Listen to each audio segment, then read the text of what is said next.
What's up, family? This is your boy Bill on a budget, back with another video. Hey, today, I got a couple of things I want to get done today. It's not a whole lot, but it's all in preparation for the bigger picture. And we all know the bigger picture is to get JT with some life in it. And so, let's just go ahead and get into this subject and talk about what we're going to do. And let's get her done. First off, I like to say, hey, I appreciate all of y'all guys that has been hanging with me every day. You know, I try to bring a video every day. And some days it's hard. Some days it's a lot. Some days it's not that much. But I just try to keep y'all in tune with what's going on down here on the compound. So it's going to be a lot of little things that I'm going to have to do in order for this picture to come into fruition. So let me turn the camera around and show y'all a couple of things I got to do.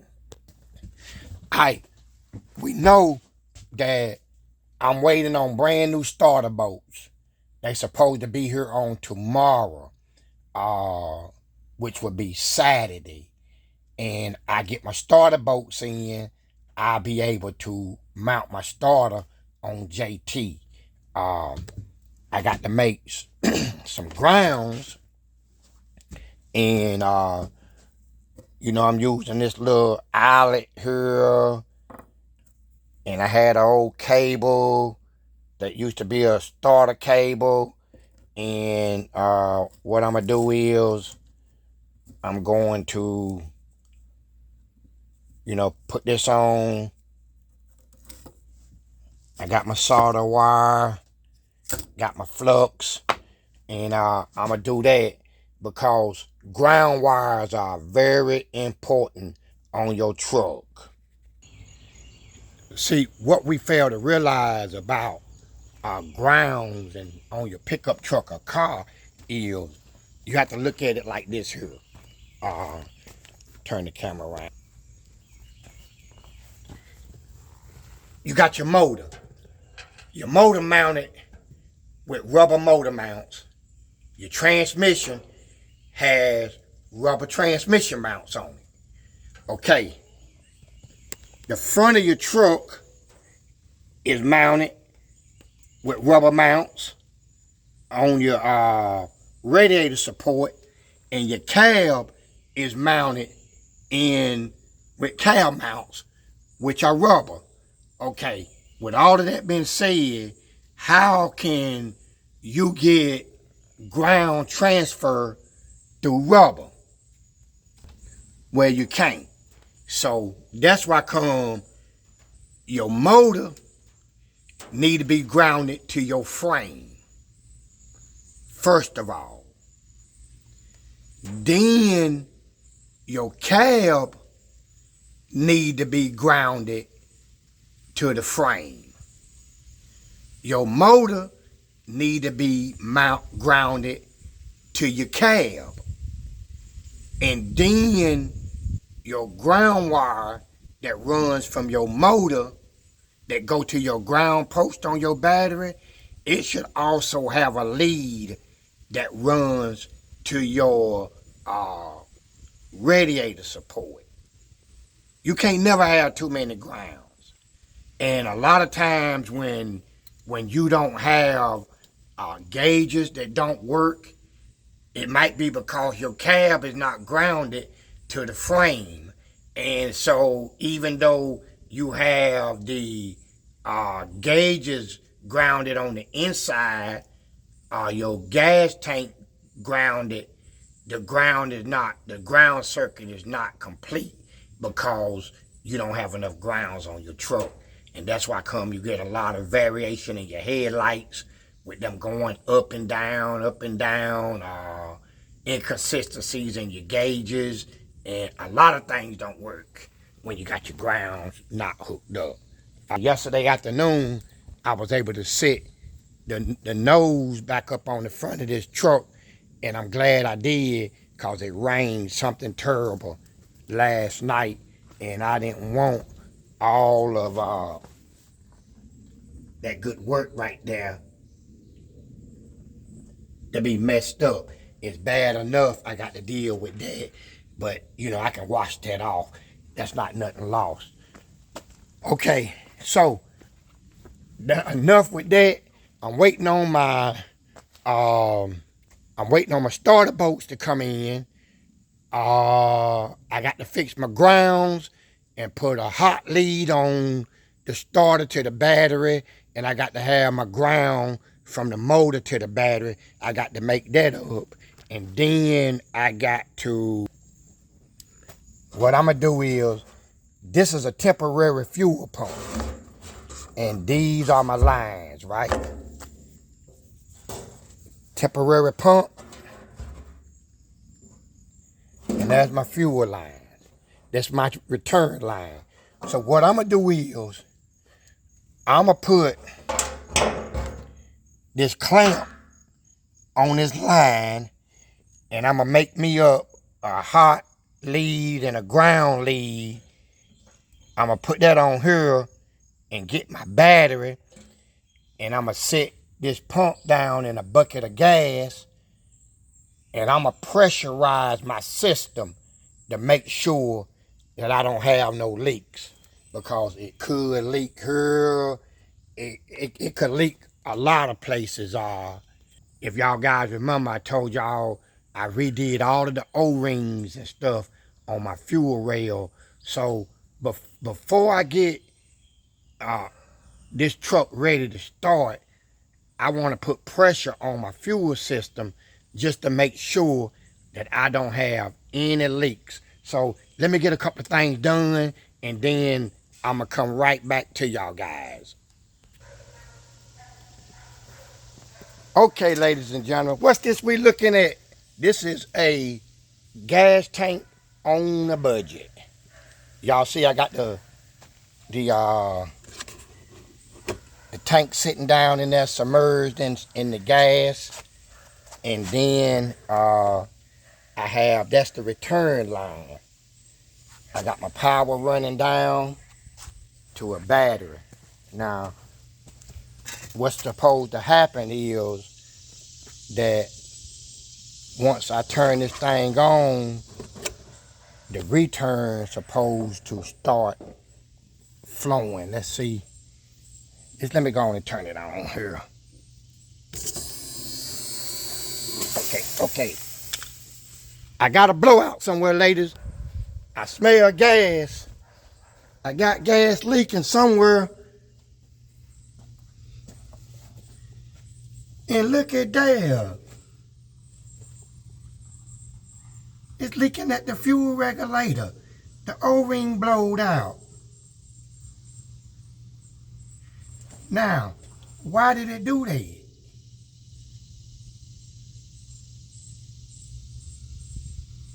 I don't know.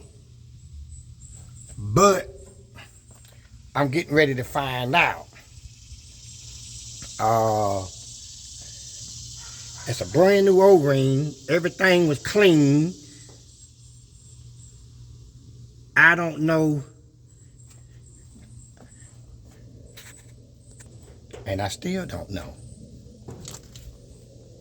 But that's the whole point of doing this test. Can you imagine if that O-ring would have blowed out while I got open manifold, right? And it's spraying gas, and you got them exhausts right there at the manifold. That would have been a fire. Fire! Boom, boom, boom, boom, boom, boom. Got me burning.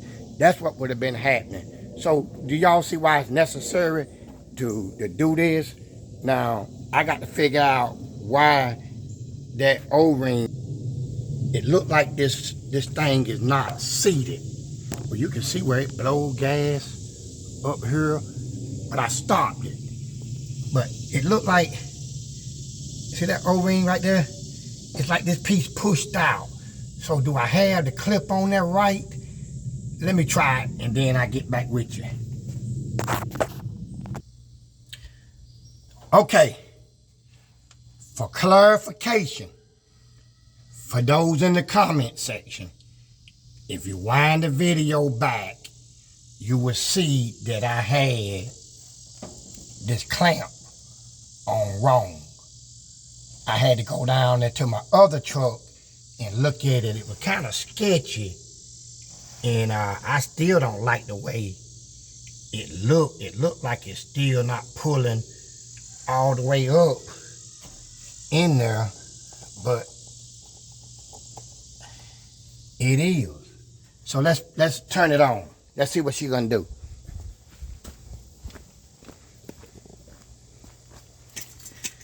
All right, here we go.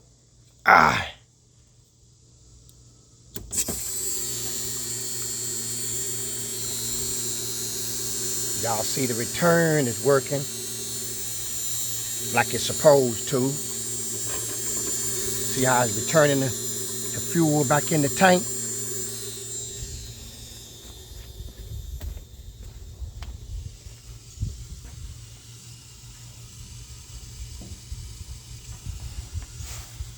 And I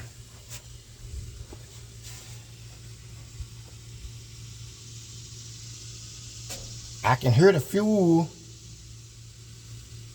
running through the regulator and returning back. Either that or it's filling up with gas in the motor. But I don't think that's what it's doing, because it's a return line system. And if it was doing that, it'll be out of gas by now. What y'all think? So I think it's doing what it's supposed to do.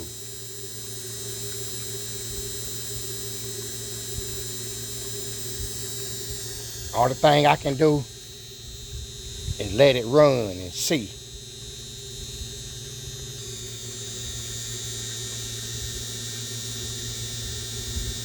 I put that mark on that jug there. I'm gonna let it run a minute and see if I have any leaks anywhere. And then I come back to y'all. It has been about 5 minutes now, and that gas haven't moved, which means that I don't feel like we're gonna have a leak, so that's a good thing. Okay,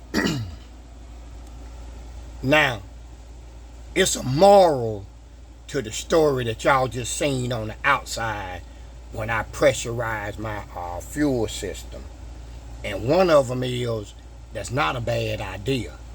I mean, because if I would have just waited until I started to crank the motor, like I said, and that line would have busted, and I was inside of the truck, and maybe the truck was running, I could have easily had a bad fuel fire. One reason why I like to use a jug with a little bit of fuel in it is because it's not like I got 5 gallons of gas. You know, it's gonna pump it out pretty quick with no more than what I had in it. And yes, I do have a fire extinguisher. I got a couple of them, as a matter of fact, which is always handy to have around the house. So when you're doing work like this on a fuel system, man, you need to have a way to test it before you ever put power to that motor. Now, here's the last segment for the day. And if y'all guys been still with me, seen anything interesting that you like so far, hit that like button. That's that thing right there. The thumbs up. Share this video with some people, man. Comment if you will. I enjoy it. I try to answer them. But here's the last segment of the day, and I'm finna show y'all the simple way that I found to make ground wires. So let me get this camera turned down here where y'all can see what I'm doing. Can y'all see that pretty good? I know y'all can't see nothing on me but that's all good. What I'm gonna do is I'm gonna add a little flux down in this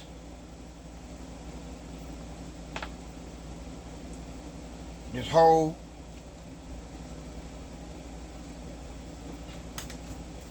I'm gonna pull me out a little bit of my old trusty sorter.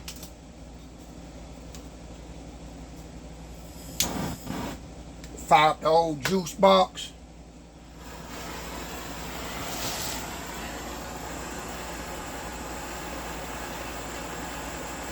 I'm gonna hit that a little bit with it. Get that flux to burning. Oh, she making a mess. Built on a budget. You're making a mess.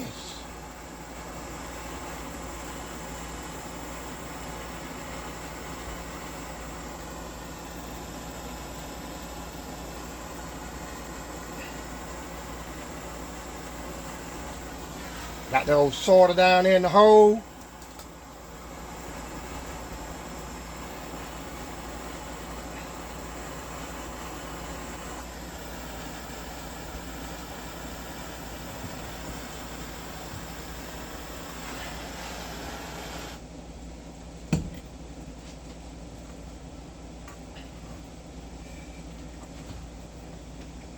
Just that simple.